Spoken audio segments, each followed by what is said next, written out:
Good using bike most often.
Mozambique of physics, one to the head.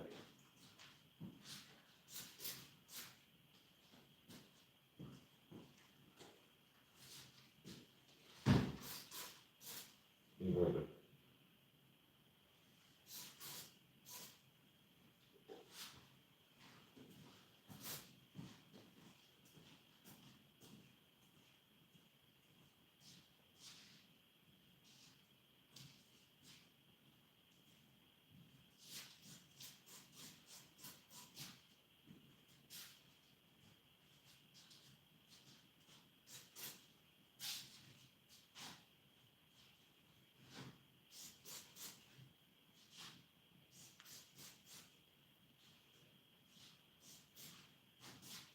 And with this, there's a dramatic holdover where effective range is about 5 meters.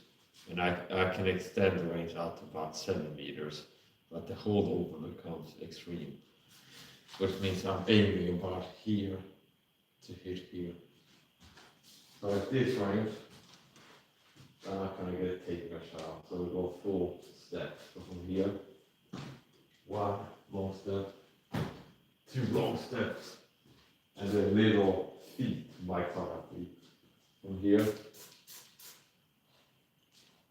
1, 2, 3, 4, 5, 6, 7, 8, 9 feet. And that's little like SAHA feet.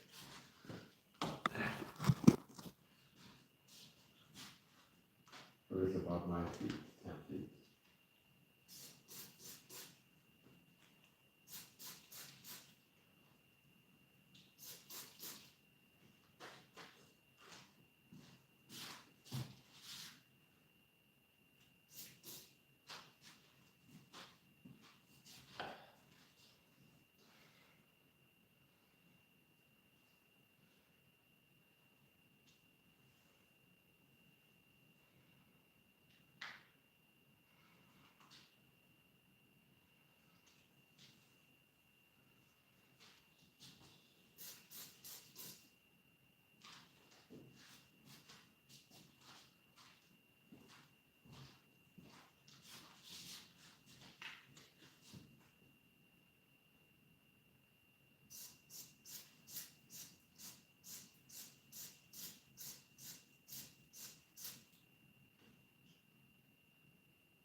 A lot of times as I'm maneuvering, I like to have bent legs and use a wide stance, like a crawler stance, like this. And then I can turn, but I prefer to be like a tank, face front. So from here, I like to get in here and aim my whole body at you, so in between my shoulders. And then do this. Now from here, obviously quick I can turn on and go one hand over here, or here. I like to face the target like this, and then square up with it, which means it helps me to hit what I want to hit. And it's a stable shooting platform from here. And there's no recoil here, but I like to have this stance. So from here to here, and then start shooting. From here, here, and start shooting. And what is this doing? This, if I'm reacting to something, for example, if the aiming to hit me in the head, if I'm in body armor, it's like boxing, one thing on many things. I'm doing head movement, so this is doing a lot of things. Here, see? So if I'm wearing body armor here, and the person wants to get a headshot, I'm going down, which can make the headshot miss. I'm creating a more stable shooting platform from here. It's a brace position, I'm strong here. I'm a smaller target, which means if there's bullets flying, there's less body to hit. Meaning, if there's bullets flying, I'm a smaller target here. A lot smaller target. And people might have to aim down. So I don't have to always turn it. I do what I do. So from here, I can engage from here from the hip. Boom, see? And I don't have to aim. It's like I'm from here, look at what I want to hit, and then start shooting. See? And I'm hitting without aiming. Just from here, I'm looking at what I want to hit, and then shoot.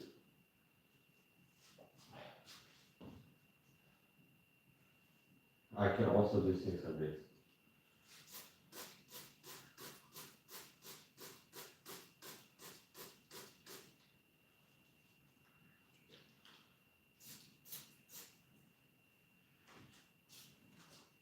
So in distances I put in this room, I shouldn't have to use iron sights to aim. You shouldn't have to aim to hit within 10 yards. You shouldn't have to aim, meaning I can aim with this. There is like a thing in the front. That could be like the front sight. See? But I shouldn't have to aim. So if I can get headshots without aiming, I can get headshots without aiming. So if I go from here, and I can hit it in the head, why would I go here and aim if I can be as accurate without aiming? It becomes a greater distance, and with this, there's really no aim range where you really need to aim.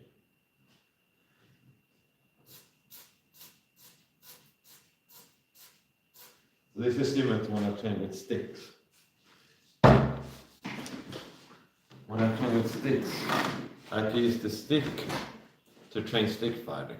I can also use the stick to train machete fighting. So I can use a stick or two to practice fighting with a stick. Or I can use a stick to practice fighting with a machete on the same length.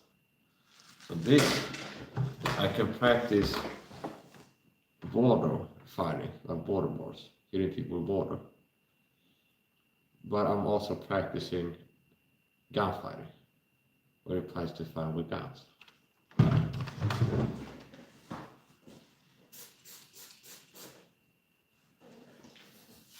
And really, with this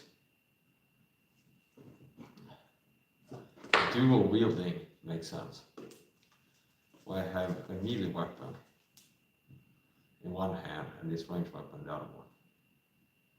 So for example, I can close the distance and hit the person as I'm closing the distance and blind them with the border. And from here, I can use this or this, see? And this is ready to attack quickly in a very ways. So basically, having both weapons ready, and I can have it like this without aiming. I can go drag for a certain close distance and then attack the second one.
The tactics differ depending on what I'm wielding, what the circumstances are, what I'm wielding, what I'm facing.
Notice how I'm mixing no look firing and rapid movement while firing. So there's no time I'll be exposed without firing. I'm exposing myself to fire active. So if I'm behind cover, I'm not being hit. But I can no look hit you from over here, see, shoot at you. And I'm shooting at you. And it's not enough for you to shoot at me with. So here, no look fire, it's just a fist-sized target going for a short amount of time. And if it gets hit, it's my hand. It's not my head, it's not my goal, it's not my heart, it's not my torso. So I'm not risking body hits. And I can be fast. If I come out here, bang, bang, bang, bang, bang, bang, that's a good aim actually. Decent. So from here, I can go no look, no look, no look, fire. I can peek the corner a little bit, bang, bang. I can decide to break cover and switch to this angle over here. And then as soon as I break cover now, I'm firing as soon as I break cover, bang, bang, bang, and I'm firing as I'm moving to this next cover. I'm behind cover again, and I can switch to no look firing from behind cover here, cover concealment. See? And then switch again to firing on the move while exposing myself. So generally, if I'm going to be out of cover, it's like, what am I doing? When I'm behind cover here, I can't shoot while aiming. See? Because I have to expose my eye to see what I'm hitting. So from here I can do no look shooting. And it's just my fist appearing from behind cover. Now, if I'm moving my eye to see what I'm shooting, I'm also moving my head, which the visor saw, eventually to get hit out of cover. So, you don't want to expose yourself needlessly. You need to just get out here and see what's in here. Walk out. So from here, I can no look fire. Left hand, no left hand, no look fire. I can right hand peek and fire. I can double hand peek and lean and fire. And I can start maneuvering and then fire the whole way. Let me clean this a little bit.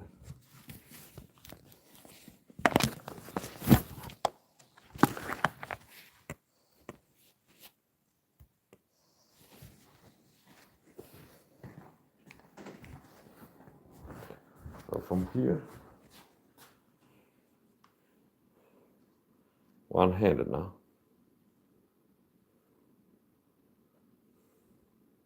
See? You can go here, you can go all the way over here. But from here I can do right-handed. Now, I like no look stuff. We go one hand here, bang, bang, bang, bang, bang, I'm firing. See? Spray and pray, no look. I can hit accurate with no look, meaning hitting. And basically it's like spray and pray. A lot of times the no look is firing in expected zones, meaning if you know where they are, you fire in that general direction. I did that. Or you're firing generally and not covering the whole area. You're firing, so it's like by chance, if there's a person here or a person there, I'm covering where it's like bang, bang, bang. See, I'm going where no look. I'm not just fixing one point and then no look in the one spot. I'm doing like a shotgun blast where I'm firing to the left, up, middle, down, right, for example.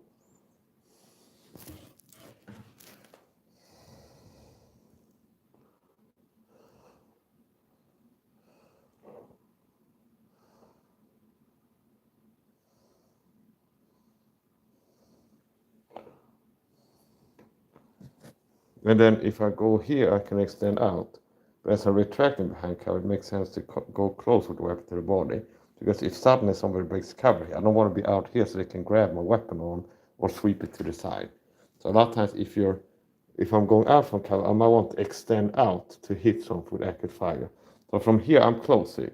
So in case there's suddenly somebody come around the corner, I'm close and I can shoot at them. I have more reaction time. If I'm out here or here, someone breaks the corner, they can reach the arm and get it out of the way. So if I'm here, it's good to have the weapon close for like hip firing here, weapon close. And then if I'm breaking cover, I'm extending out to engage this person more accurately. And then if I go back, the hand goes back again. So if somebody come around here, I can engage them.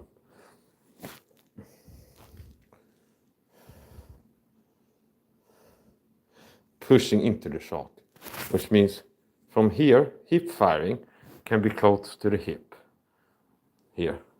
But if I want to take an accurate shot, I'm pushing into the shot. So I'm pushing out and then shooting at the end of it. Here. Now with this, that's about the maximum range, or right outside of it.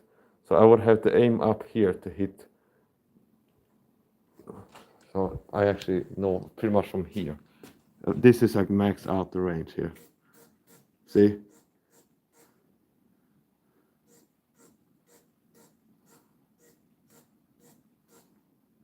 And I'm having to aim kind of up here.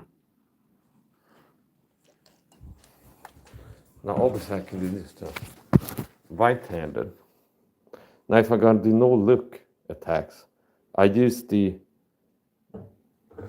to use the left hand. So since I'm going to expose my left hand out of cover, I use the left hand to do no-look around the corner here. If I'm going to take accurate aim shots, I use my right hand.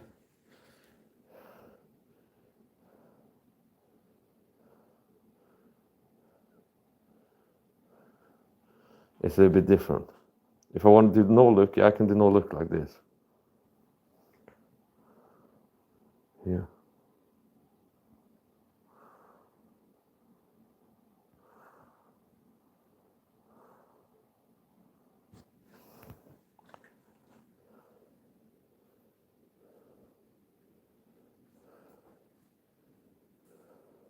Bang, bang.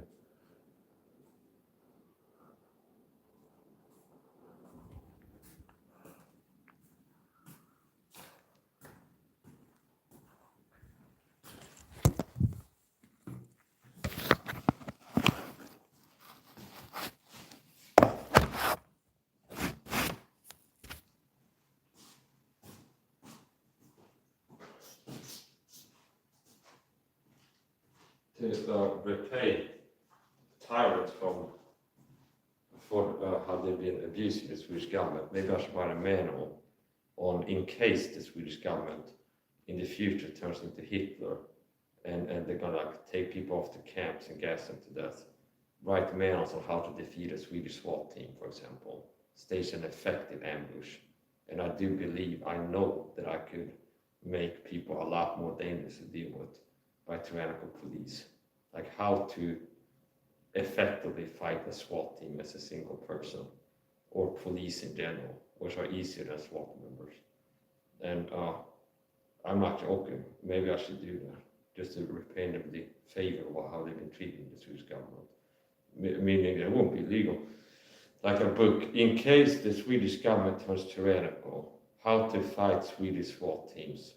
Which means a hypothetical scenario, in case Sweden becomes tyrannical, they're already like bad, but like if it gets to a point where it's like they send a SWAT team to come get black people into camps and gas them to death like the Jesus of Levis, or autistic people, or I don't know, whatever the minority would be, to write like a manual on how to effectively fight them.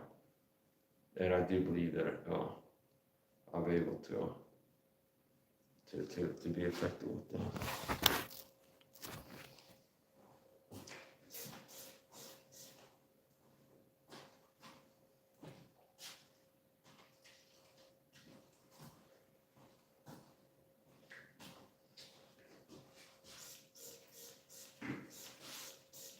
It's really satisfying.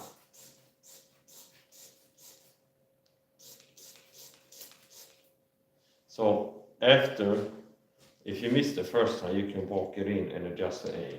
If I start here, I'm gonna miss, I'm gonna hit the shoulder. Okay, pretending that I'm missing the head. So it's like when I hit the shoulder now. And also the first shot hit low left, and then I adjust my aim, and I'm hitting the shoulder on the second or third shot. By noticing my impact, seeing where I'm impacting. And I can walk it in, set on mass, go a little bit more to the right, hit the shoulder. Okay. Now, more of a challenge to practice being able to hit things is if I have this and hit, that feeds me with target data. It's like I'm holding it here, press the trigger, and I'm hitting there. Now then I can go and more easily hit the head by aiming higher. Okay. The real challenge is getting a new position, like here, and then hitting to the head, and then changing position, and then hitting to the head again. Because it's a new position, new range every time. So that's a way to build the skill of hitting without aiming. Which means just from here, see, and I should be able to hit it from any side. I should be able to hit from here even, and like this sort of stuff right here.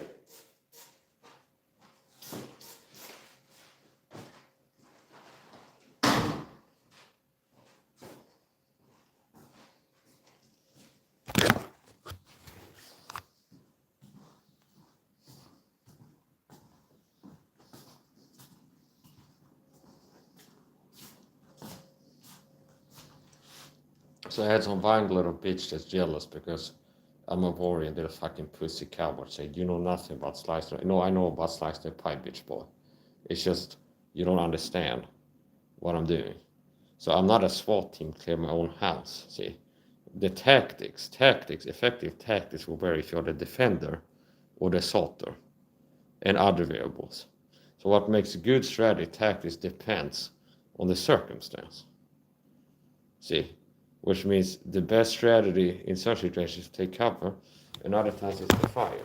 So I'm not like some retard. I'm not a squad clearing a house, okay, where I'm breaching, and then I'm in a house now, and I have to check every corner, and the corners are the most dangerous parts for a room a lot of times. I have to check. It's like, if it's not that I breach and come in here to the kitchen, and it'd be like, I gotta check the living room and clear that to make sure nobody's in there. And then here's the bathroom, could be somebody in there, and I gotta check if there's somebody in there and then go over there. I'm in my house, which means I'm practicing defense, which means I've already cleared the house. I mean, I've been in here for 24 hours. There's no way somebody could have gotten in here secretly. So if they suddenly breach, bang, in the living room, I'm everything else is already cleared. I know there's a person approaching over there, and I don't have to, on the way over there, like turn and cover this angle in case somebody's there. See? So here's a movement pattern I can use. Do you understand? If I was a SWAT team coming to clear this house, it might be one person would, I understand this, one person will keep this angle covered, for example. Another person will go here, aim there, and then go and check here, for example. So if you have the workload divided on several people, if they come into this window, one person can stay here and cover this area and be ready to shoot somebody if they're there. Another person can be in over there and cover the bathroom angle if they wanted to. And then a third person could even go lower and peek the corner and cover that angle, while one person stays covering this angle, one person is covering here. Could even have a third person lean down and turn around the corner and check if there's somebody there. Now, first of all, there's not 3 of me or more. Secondly, I don't have to check the bathroom or the living room because it's my home and I know nobody's in here. So I can skip that. And the main thing a lot of times as I'm practicing this is speed, where I want to get to a strong point. So if I'm practicing here, for example, and there's a breach, bang, there's a window got broken in the living room, okay? This has happened a lot of times. So there's a breach there, or there, and the drill can be, I'm starting from here, see? I'm sitting here, which I just start making videos, and I'm responding to a breach in the living room. Now, I don't have to slice the fucking pie, quote unquote, and do all this silly shit to be like, okay, as I'm moving here, I'm gonna be covering this angle and then swing to this angle and then check this angle. Because I know there's nobody in there. I know there's nobody in here, and I know there's somebody coming there, and that's all I need to be concerned about. So the main thing will be get within firing range, because they're out of my effective range. I can't reach them with this range weapon from over here. So what I'm gonna do is quickly get behind quality cover, this strong point here, see? And defend this quality cover. If they appear here, I can engage them from this distance. I can peek, and then if they're moving in here, I can hit them from this distance, see? So it's not like, okay, I gotta check here, and there. No, I'm responding to breach there. And what is the point of how I'm moving? I can just show you one movement pattern and how that makes sense. So from here, quickly, because right now I'm exposed. So I want to quickly get behind that concrete wall. Why? Because from here I could be hit with a ranged weapon. If someone has a pistol or something like this, even a bow, they could hit me from the living room window as I'm breaking cover here. So I don't want to spend a lot of unnecessary time out of cover here to be engaged from a distance. I want to get into a distance where I can engage with my range weapon. And I know that if I get to that wall, I can engage all the way to the desk, okay? So what is the purpose of this movement pattern? Let's go on to reach. Quickly getting here from, which is what? A quality defense. This is concrete. This can stop bullets. So from behind here, this is quality cover. This wall, I might not want to stay behind this wall because this won't stop bullets. Okay? That's concealment, not covering. So I'm going to get to this position where I'm behind quality cover and this wall can stop bullets. See? And I'm moved within effective range of my range weapon. Where from here, I can engage people coming in this direction in the living room. And if I go behind here, it's like if they want to get at me, they have to get close enough where I can hit them. See? Which means, and if they circle to the left, I can also get deeper behind cover here. So I love it when I excel and master things and do things at an impressive level. And then it's like, they have to have 5 monkeys come and say that I suck at what I'm doing.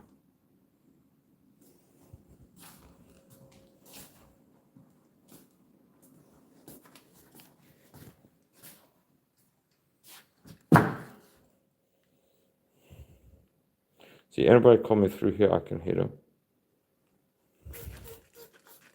Hit him here. Boom, boom, boom, boom.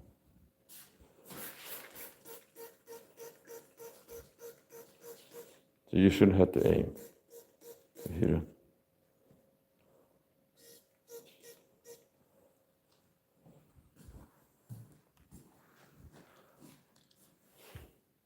Of course you can aim. And like a real bullet, like a 9, the trajectory of 223 is it goes up after it leaves the barrel. It doesn't fly straight. It actually spins, it goes up and then down. Similar to that, this water under pressure. If I aim at the mouth here, it goes in the eye. Now I can also do as if I'm firing a weapon with recoil and push down like this. Now, since there's no recoil, I'm counting recoil that doesn't exist.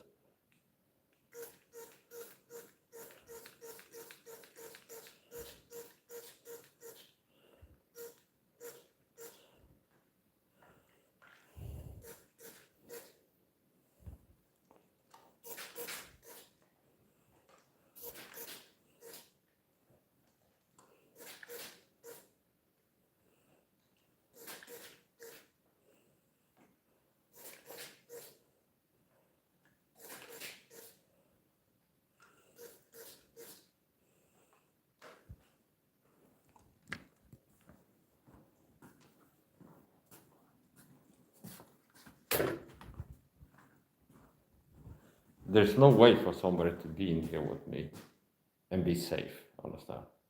I decide if people are in here with me are safe or not. And I really enjoy that. Being a dangerous man. That's not safe to. I'm not a punching bag, see.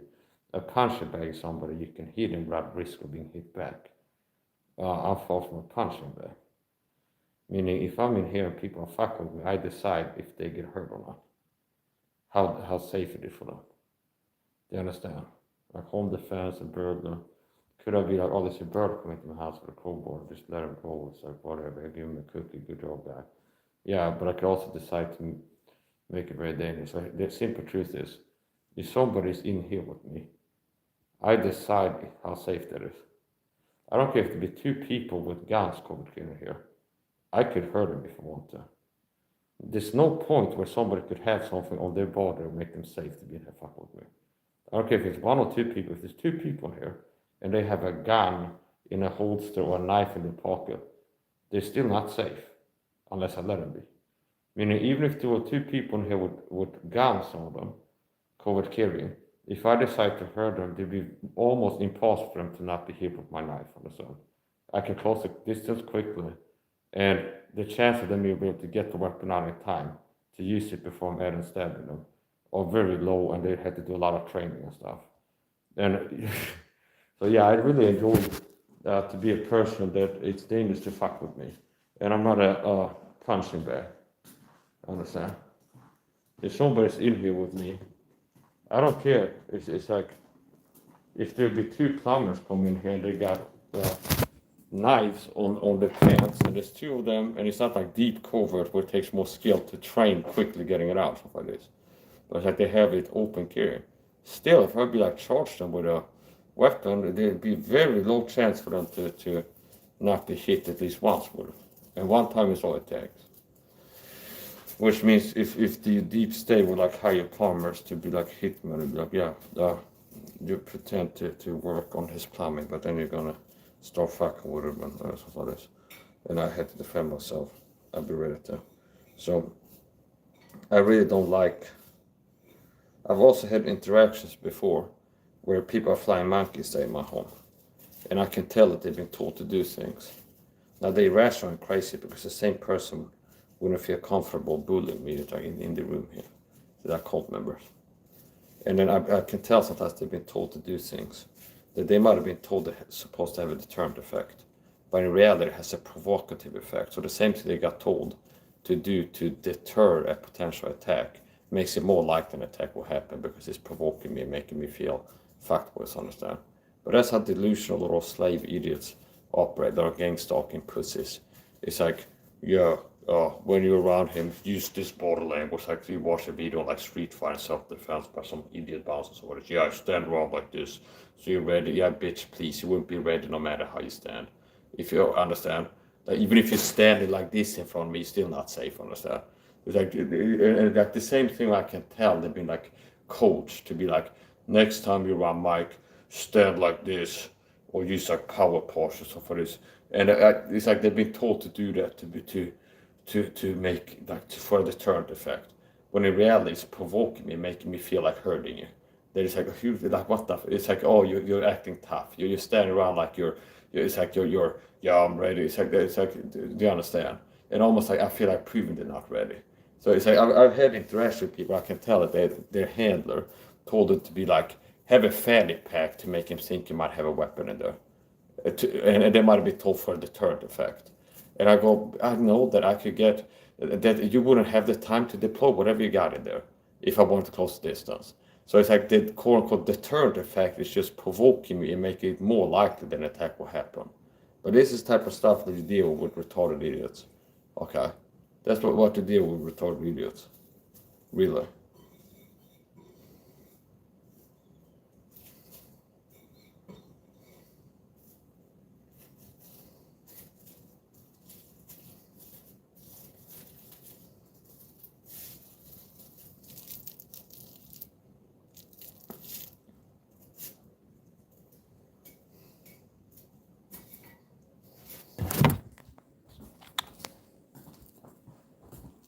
Yeah, so I got a right to self-defense, self-protection.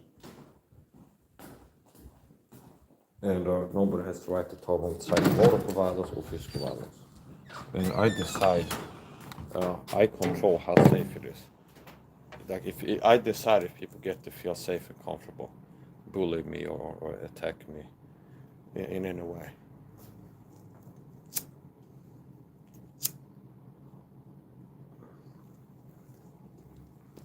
So I've been like an example for many years of Christian meekness. Meekness is not weakness. It's healthy. Meekness is not weakness, but long suffering. Charity suffered long is kind. It's not easily provoked. And dealing with long-term provocations and targeting, where I would have the ability to hurt people if I wanted to, and being long-suffering and meek. That has gotten me more persecution by Christian ministries, okay? Like being a model Christian, where it's like standing out and how well I've been able to deal with provocations and meekness and self-control. It's like that has only gotten me more intense persecution by the persecutors and more attacks from Christian ministries in different ways. So I got to a point where it's like, after years of gang stalking, being provoked and targeted and messed with physically and psychologically by the program, I've decided to not be as forgiving anymore. And it's kind of simple. It's just not putting the effort to yeah. I've decided to there's been a change. There's been a change. So if you don't understand the concept I'm talking about, I'm a target video talk with gang stalking, which means there's people that put out to target me in different ways. And it happens even in your own home, which means the gang stalking persecution program will recruit people to target with covert abuse, like covert bullying tactics, narcissistic covert abuse, like basically subtle psychological warfare. They will push your buttons on the side for others, work to make you feel harassed and bullied without it being obvious that you're being harassed and bullied. It's like subtle. And then intermittently, the same program has gotten flying monkeys to target me physically. Do you understand? So I'm not being weird if you hear me talk like this, because I'm a person that has had people consistent for years, recruited by a program to target me with covert bullying tactics. And then the same program sometimes get the flying monkeys to recruit to target me with physical tactics, like shoot me in the leg with a dart gun. Meaning I've been attacked with a weapon by a person who worked for the program before. Okay. See? Where I'm in the corner store and one of these people got sent to walk past me, they hit me in the leg with a CIA heart attack gun or something, some fucking dart gun, something they hit me in the leg with it. Some covert device. I've been sprayed with chemicals by flying monkeys before. There's some spy gadget with some mystery liquid that they spray at me covertly. I've been sprayed by chemicals from perps driving cars past when I'm outside walking. That's things it is. They try to make me have accidents. So if I go, just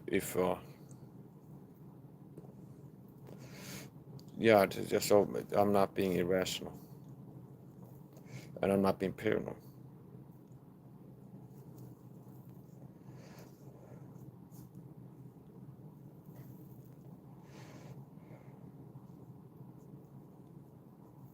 A lot of times I can reverse engineer the behavior of the flying monkeys and get like an intuitive perception of what they've been told by the handler before they appear where I am.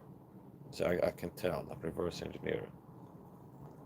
It's like, oh, they were told to act like this, to have this body language as intended. They might have been told to be like, to look strong and make it less likely he will snap on you.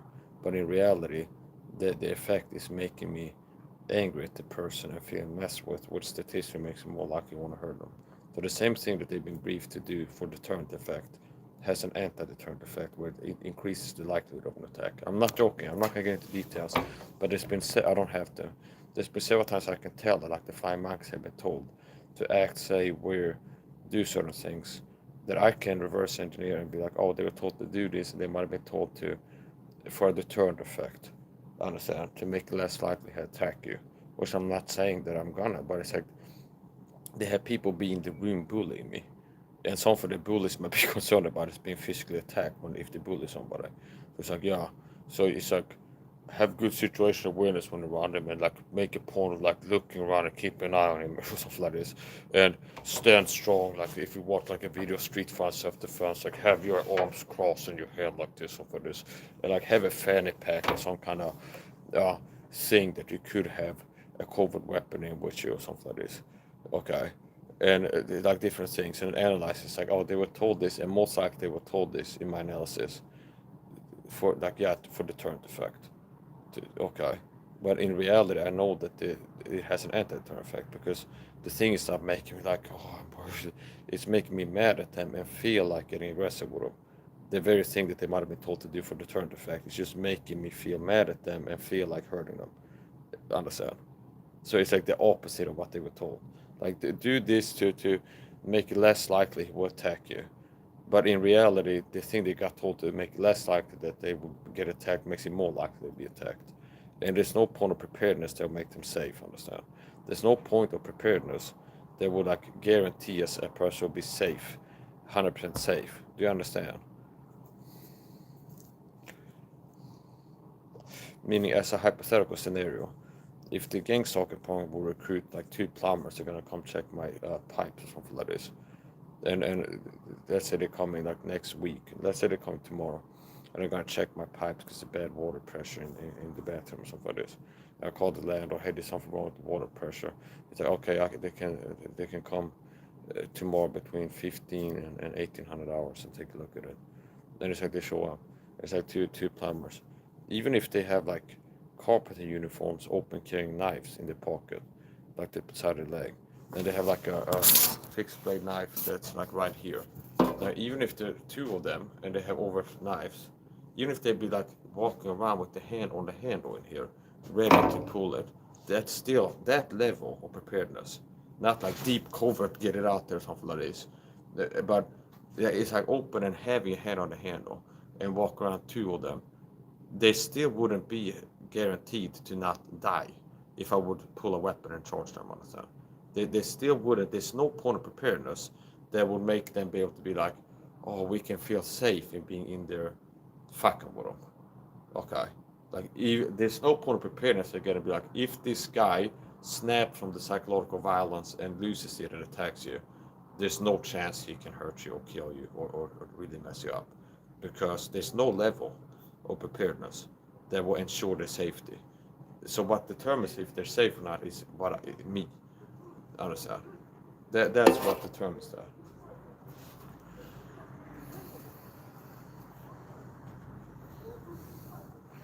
I'm not joking. It's a hypothetical scenario. Even if there were 2 police officers in here, and they had their guns and tons of pepper spray and open carrying, like they have a gun on their hip and in here. Okay, if they be in the living room and I'm here, if I pull a weapon and start running at them, it's not guaranteed they'll be able to kill me with the guns before I'm at them and stab them in the neck where I'm hitting them. See, there's something called the 21-foot rule. I think it's called 25. That used to train American police was to show them to not have false sense of security. Because sometimes reality-based training, like police departments, it's more like they train the cops to be paranoid than to have false sense of security a lot of times. Meaning,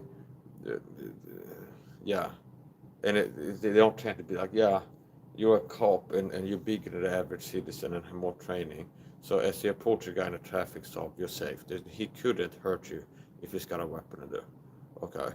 Or like, well, if he's got a knife on him and you got his back and he's standing like this, he's still safe. No, it'd be like, well, if he reaches and turns around, he might still get you. So, I'm well within my rights to suspect that if somebody is an agent in here, and right now they're only quote-unquote talking with covert narc abuse, like pushing my buttons, I'm well within my rights to suspect they might have been given a weapon and told to use it on me. Because that's happened before. So it's like, there's been flying monkeys that have been recruited. I'm a part of a program that recruits people to fuck with me when they're around me. Mostly covert abuse. Okay? And then intermittently it's also happened I'm around flying monkeys on the program and they attack me physically with a covert weapon. See? which means I'm well within my rights to assume that if there's a flying monkey in the room, that all they've done at this point is covert psychological abuse. They might also be suddenly attacked with a weapon, see, like agents reported on before. See, so I enjoy being dangerous and not being a punching bag. They want it to be a little punching bag. Okay, they want to be a punching bag where a punching bag is somebody who's safe to attack. See, it's like you can smack the punching bag, you can punch it and kick it, and you don't risk something flying back at you from the punching bag. See, okay, so it's not just what happens every time you attack, but the potential of a counter. Do you understand? So it's like I'm not a punching bag. There's like the program can attack with psychological violence and abuse, and it just, oh, it's a punching bag. It's like completely safe to attack this person. No, there's a potential. A punching bag, it never happens a punching bag or a bulb. It's like you're hitting it, and like suddenly there's something that is thrown at your head right after you impact with it, or a kick thrown at you, or a weapon pulled by the bulb, and they start swinging at you. See, so, and it's not like I beat up the punching bulb yesterday in training, and then today I walk into the living room and he's like, "Oh, you fucked with me yesterday. I thought about that. You're gonna get your due, Mike. Okay, you've been treating like a punching bag." Okay, and then he like comes at me. That never happens. See?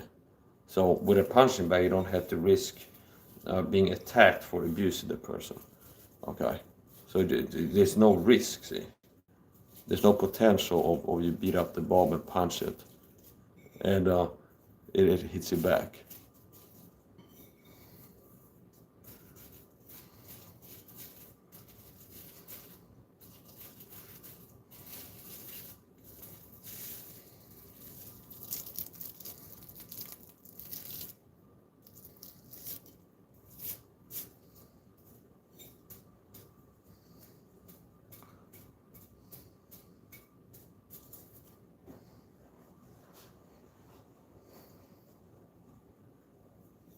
And there's this little bitch made slave boy, deep state slave, pussy bitch that made a video recently. It's like a skit that they upload from the YouTube channel. This is common, and it's like it's pushing my buttons. It's supposed to fuck with me.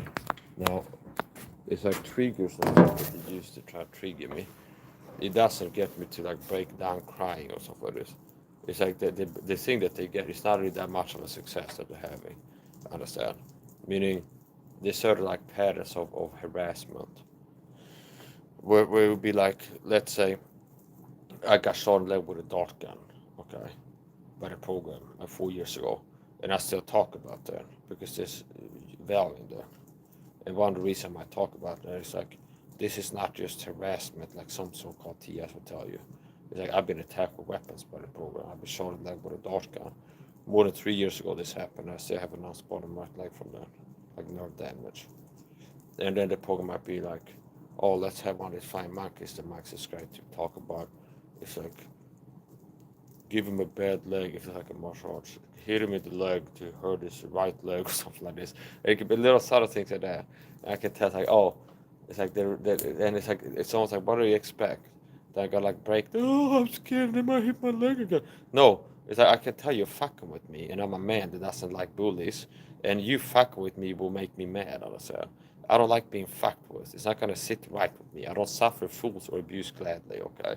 So if you fuck with me, I can tell you're fucking with me. If that's why you're trying to use some childhood trauma that I have to trigger me, or a certain word that's been esteemed harassment, it's not getting me to break down crying or get scared. It's like I can detect that you're fucking with me, and I don't like that, being fucked with, okay? So it's like, oh yeah, you're winning hard by me being mad at disgusting freaks, okay? Being outraged at outrageous behavior, see?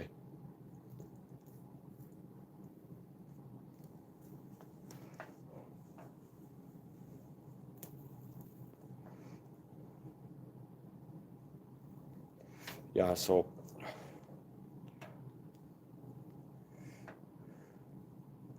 if you're a tolerant video, things are similar to other things, but it's going to be differences.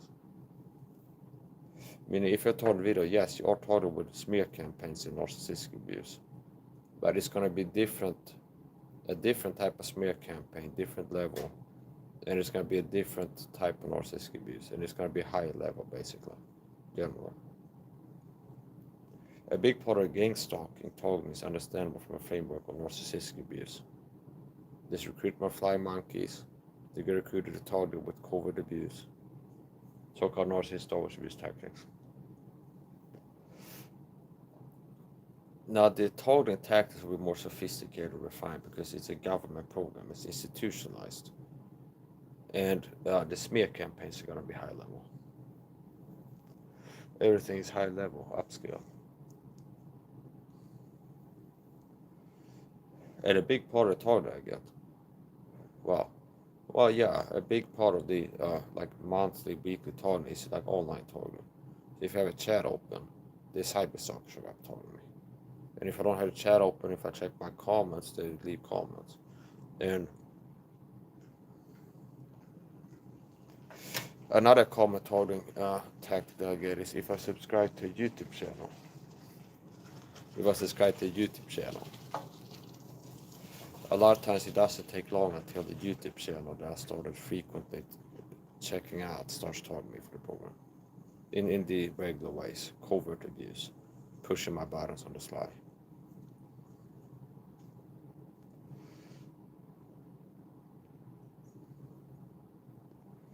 And then the online targeters work in conjunction with the real one targeters. So it's very sophisticated. It's coordinated, synchronized.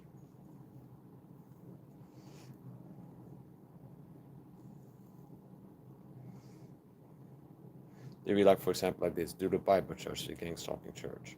There's like they target me with covert abuse. It'd be like, I watch a sermon and they talk about some people are,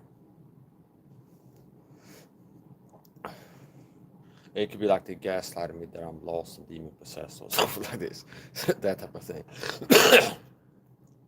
And it's like, if that's been getting on my nerves, it's like they talk me with these lies. I'll be like, yeah, some people have a big nose and they're demon possessed or something like this. Or there's some people are so possessed, it's like they could eat a banana with the mind, or something like this.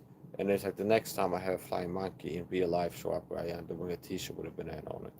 Because Dennis Roxon or Tom Seagal was insinuating something like some gaslighting narrative. There's like a demon possessed, associate that to the visual banana. And the next time they have flying monkey in real life, show up around, but they wear a t-shirt with a banana or something like this. Understand? And it's not Dennis Roxon that has to be in the room with me wearing that t-shirt. That is like a subtle communication that you're a demon possessed person. I'm dehumanizing you right now and doing psychological violence to you.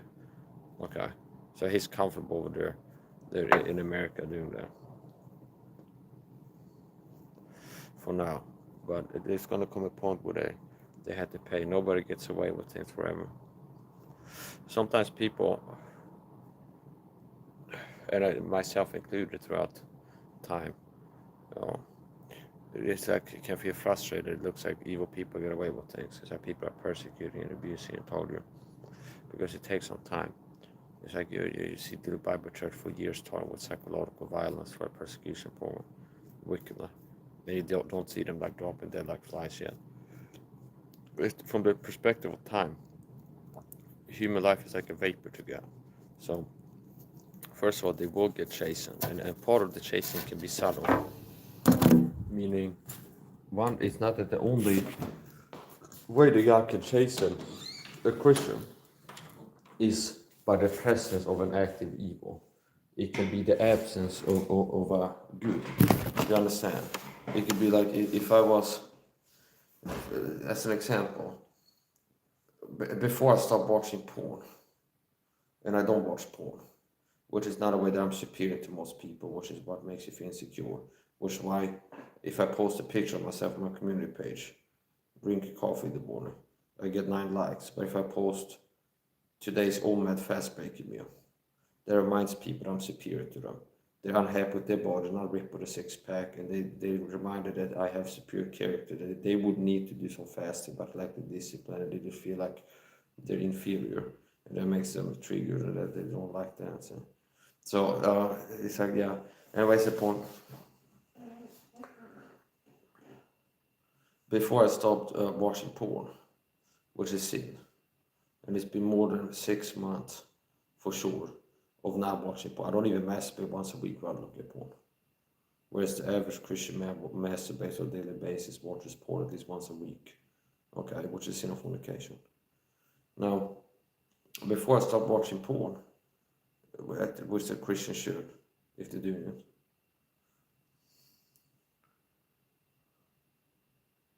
I was, so basically that's something that a guy would be chasing me for as a Christian, a child of God.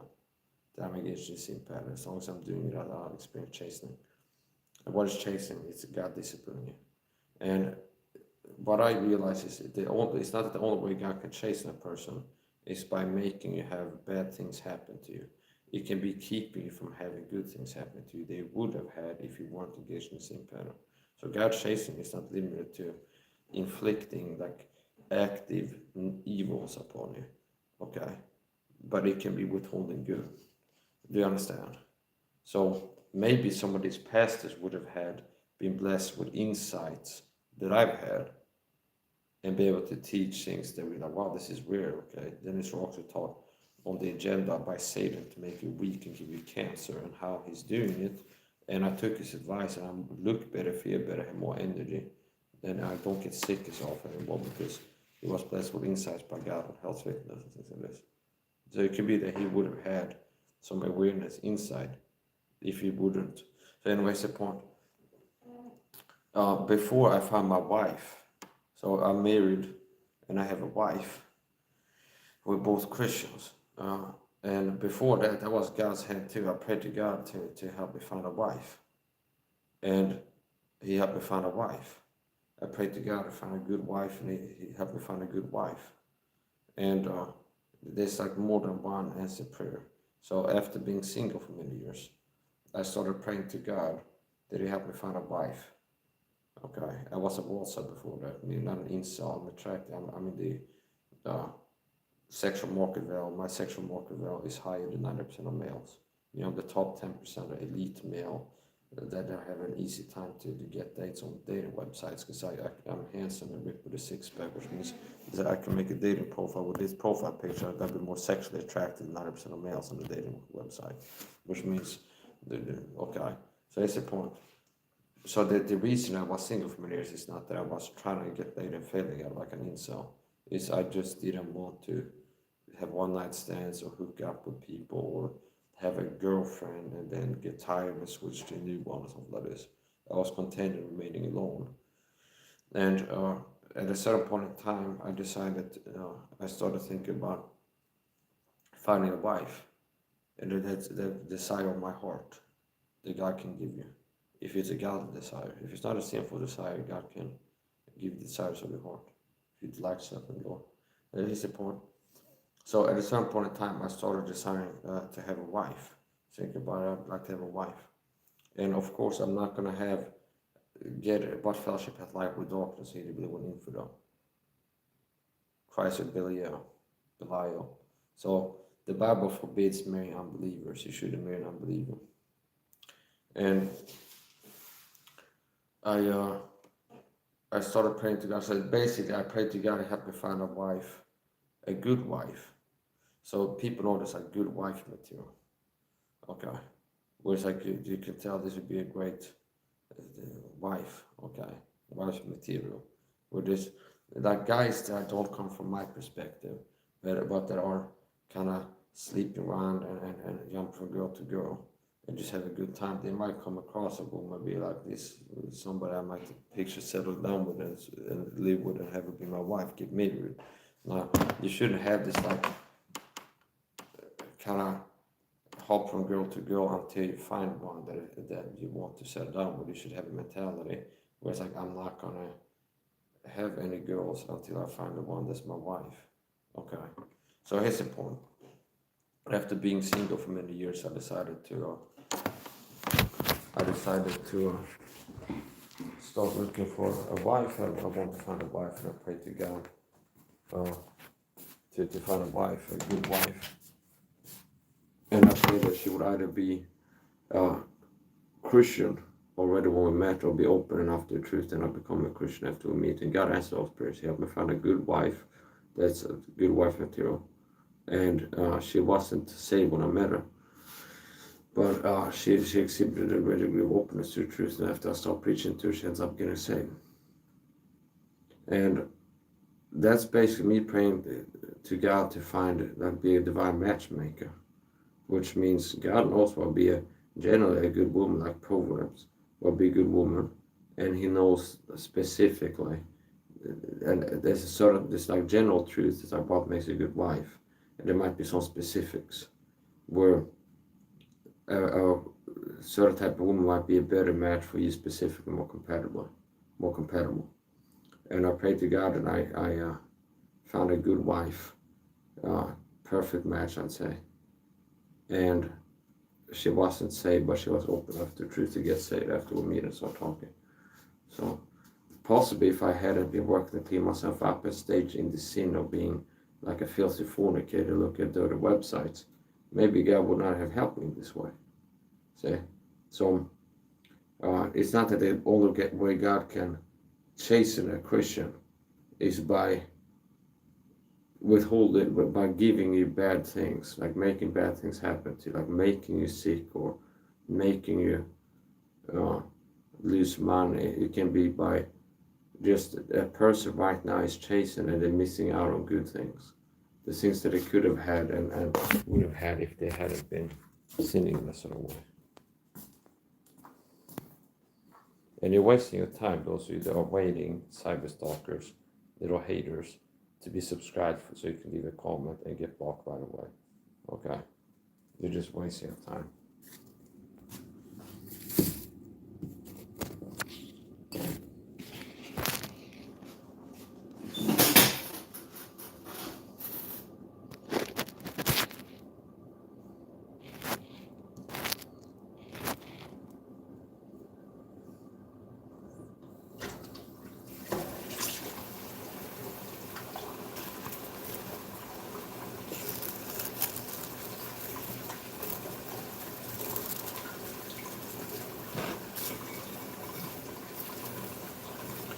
And part of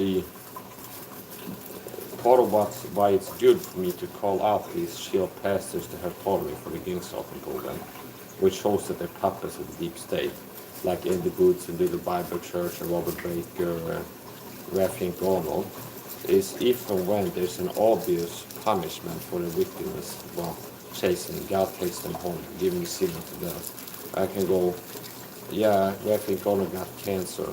I told you he's been very wicked. And the Bible teaches, be not deceived, God is not mocked, whatsoever so they also be. And I believe that this guy, the reason he had this happen to him is because of his wickedness and the wickedness.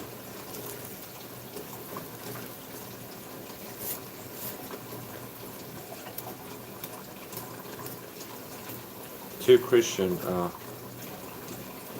master level Christians, Bible teacher, pastors that I've seen mess with after they started talking, Marty Rich and Edward P.F., where Edward P.F. started helping the gang stalking and destroyed my life, aiding the persecution program, the deep state persecution program that was to slowly murder me, a Christian, and destroy my life. After he did that, he's been so destroyed in his health that he has been on. He has made a video for 11 months now. Okay.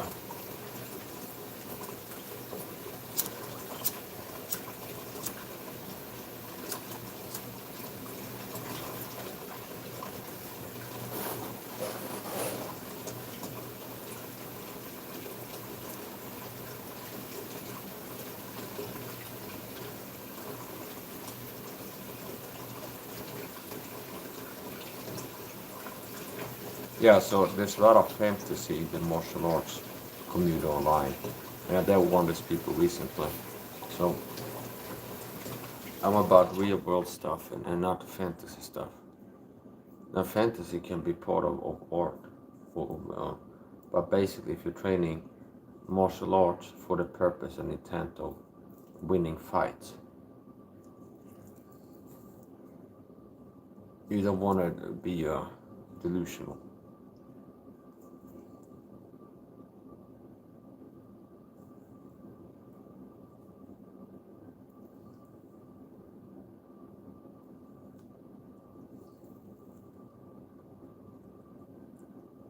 So what I think,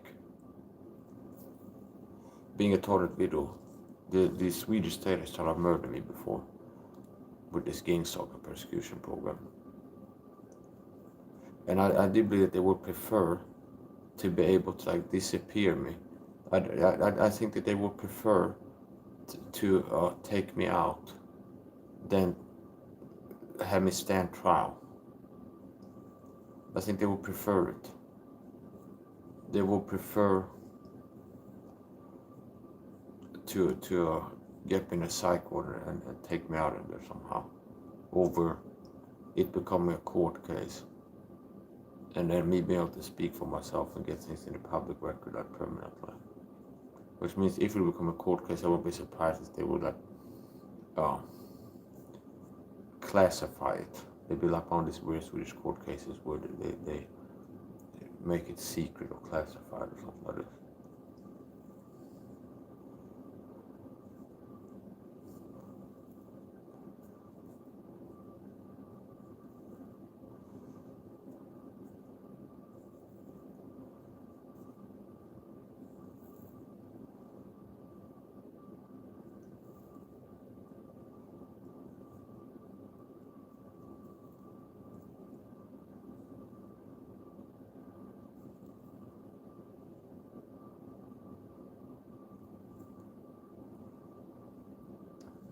I might make more videos about doing the Bible Church and Tom's Garden and rocks and things like this.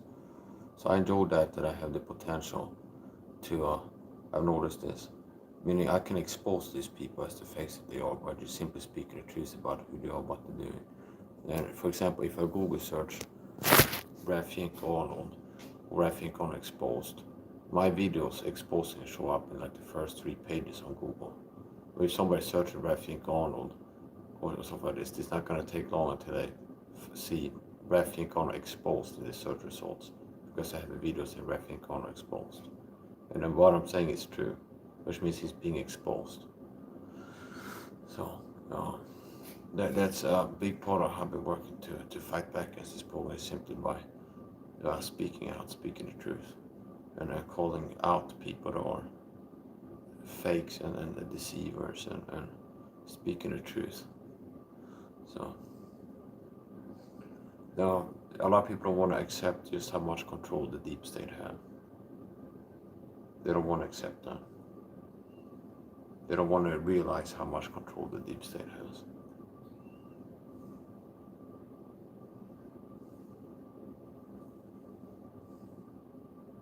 Joe Rogan is a shill, a deep state puppet shill. I've been saying that for years. And I've been vindicated over time.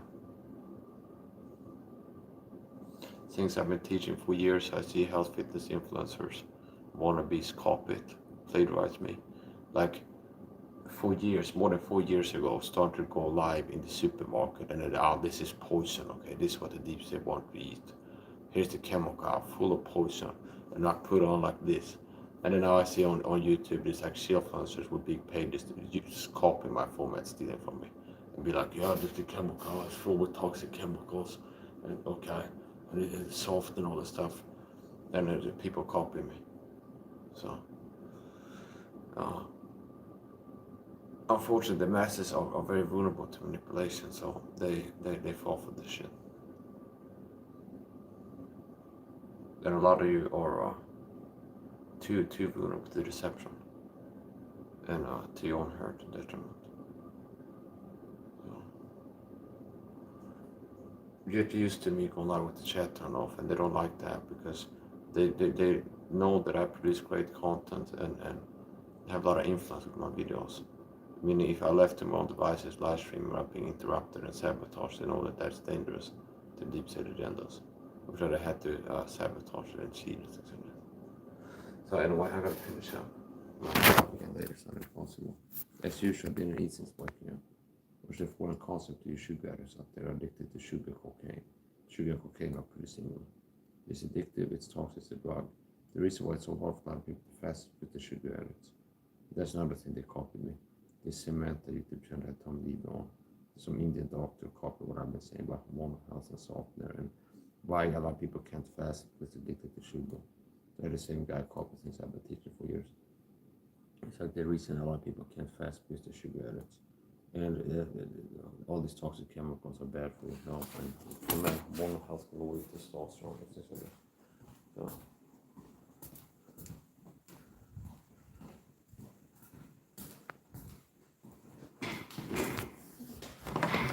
Go to the disclaimer. Medical disclaimer. Short medical disclaimer. This content is for education purpose only, does not replace professional medical advice. Always consult a qualified healthcare professional.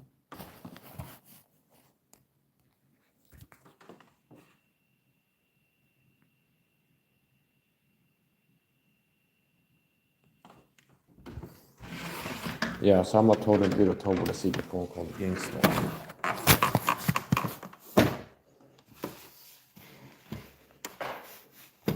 I've been talking for more than a decade.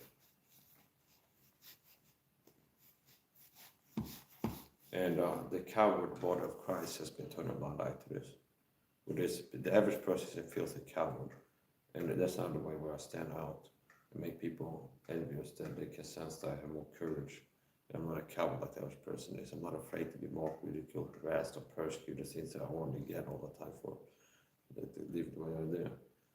Whereas the average person is a coward. There's been many Christians that see me be talking with public relation rituals where it's like I'm live, being verbal and teaching the gospel. It's like 20 people harassing me in despicable ways in the chat. You're a fucking drug addict, homosexual, something like this. Then there's like Christians that are scared to go like leaving alone or this or that. It's like you're being bad because they're afraid of being turned on by the mob. That's how disgusting that cowardly they are. Now I haven't needed to have support to survive because I have strength. And I have God on my side. And God has been with me.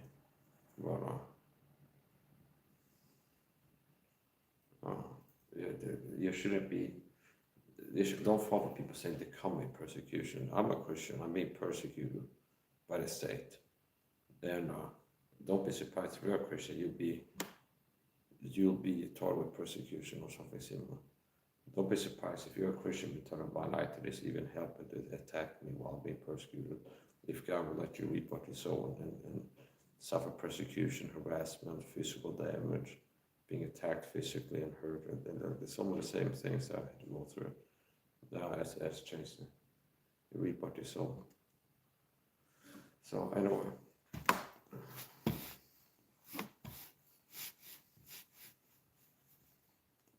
I gotta finish up and get used to not being able to leave comments.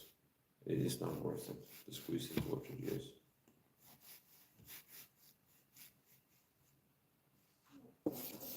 Oh yeah, I almost forgot. I'm gonna do martial arts training. We're gonna end this and start a new one. I'll be live for 1 hour, 20 minutes, and there's been little, just the only type of martial arts is water, spraying water, okay? Which is actually part of the video game that I played. There's a water gun, you can use it in the game and spray water at the enemies. Now, I'm gonna do some more training. So I'll go live again.